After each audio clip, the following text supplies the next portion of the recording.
Wilayah Ukraina yang diduduki Rusia menjadi salah satu syarat utama dalam kesepakatan mengakhiri perang. Presiden Rusia Vladimir Putin menginginkan wilayah-wilayah Ukraina yang sudah dikuasai menjadi bagian dari Rusia. Sebab sekitar 20% wilayah Ukraina sudah dikuasai oleh Rusia. Di wilayah Donbas, 80% wilayahnya di bawah kontrol Rusia, termasuk Luhansk dan Donetsk.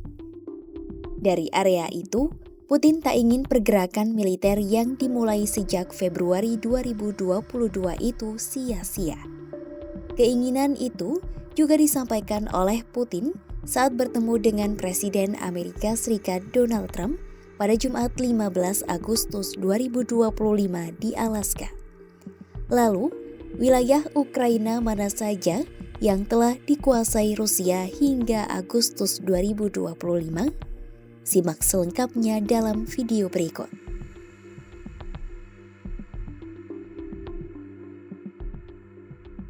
Sebelum menjelaskan wilayah kontrol Rusia di Ukraina, perlu dipahami ada 5 provinsi Ukraina yang ada dalam kendali Moskwa.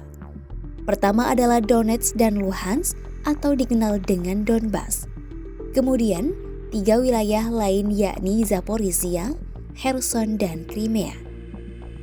Donbas menjadi rebutan, di mana Rusia yang sudah mengontrol 80% wilayah Donbas meminta 20% lainnya sebagai bagian dari kesepakatan damai.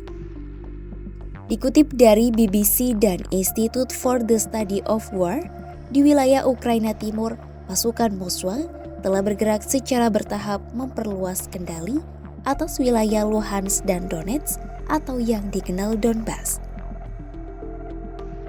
Pasukan Moskwa mengepung dan menguasai desa-desa dan kota-kota dalam wilayah tersebut. Upaya untuk menguasai sepenuhnya wilayah Donbas dilakukan bersamaan dengan majunya pasukan Moskwa di sebagian Zaporizhia dan Kherson. Wilayah Donbas diyakini menjadi salah satu wilayah yang menjadi tuntutan Putin untuk perundingan damai. Namun, Zelensky tak mau menyerahkan wilayah Donbas sebagai imbalan atas perdamaian. Menurut Zelensky, konsesi semacam itu bisa digunakan sebagai batu loncatan untuk serangan Rusia di masa depan. Saat ini, pasukan Moskwa juga membuat kemajuan pesat di sebelah utara kota Pokrovsk, Provinsi Donetsk. Wilayah Pokrovsk disebut menjadi titik terpanas di garis depan pertempuran. Meski serangan Rusia berjalan lambat saat musim panas, tetapi militer Rusia secara tiba-tiba mengejutkan dengan menyerang dekat kota timur Dobropilia. Para ahli di Institut Studi Perang atau ISW yang berpusat di Amerika Serikat mengatakan, pasukan Rusia tengah menyerang Pokrovsk sendiri. Pasalnya, pasukan Ukraina dilaporkan menghadapi kekurangan di garis depan. Kekhawatiran muncul apabila ribuan warga Ukraina mempertahankan kota itu beresiko dikepung oleh pasukan Rusia. Selain di Pokrovsk, pertempuran juga berkecamuk di sekitar kota terdekat Chasiv Yar, Provinsi Donetsk. Ukraina telah membantah klaim Rusia bahwa kota itu telah dikuasai Moskwa. Dengan menguasai Chasiv Yar, Rusia akan mampu menargetkan kota-kota besar di wilayah Donetsk yang masih di bawah kendali Ukraina, termasuk Druskivka, Kramatorsk, dan Sloviansk. Sementara lebih jauh ke utara, pasukan Rusia pun telah maju ke arah Kupiansk di timur wilayah Kharkiv. Perluasan ke wilayah ini dinilai sebagai upaya merebut seluruh Luhansk dan mengepung Donetsk Utara. Analisis ISW terkini menunjukkan Rusia telah maju mendekati Vovkhansk dan Lipsy saat mencoba menciptakan zona penyangga di dalam perbatasan utara Ukraina.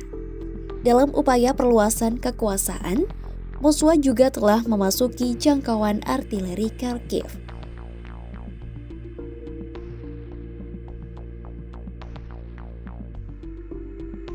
Melansir laporan ISW, Moskwa dilaporkan meminta Ukraina menyerahkan bagian barat Oblast Donetsk yang belum diduduki.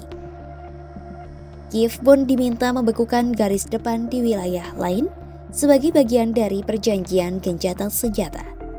Penyerahan sisa Oblast Donetsk sebagai persyaratan damai itu memaksa Ukraina meninggalkan sabuk bentengnya yang merupakan garis pertahanan utama Kiev sejak 2014.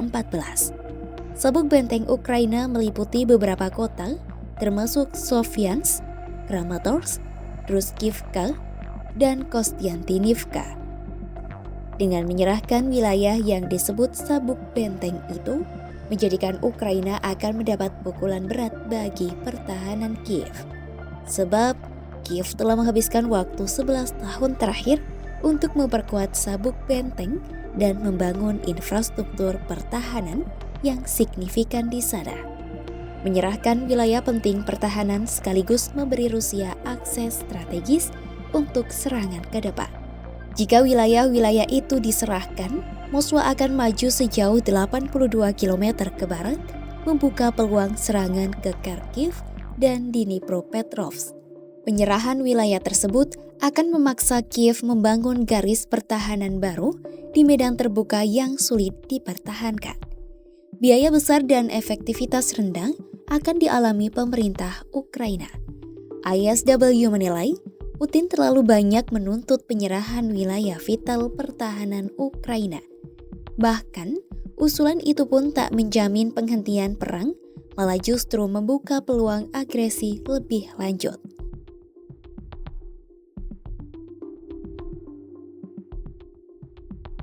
Terobosan besar dalam perundingan yang dilakukan Donald Trump dan Vladimir Putin serta Volodymyr Zelensky belum menunjukkan hasil konkret. Rusia masih menggunakan militernya untuk membuat Ukraina menyerahkan wilayahnya. Masih ada asa damai lewat kehadiran Trump di sisi Amerika Serikat.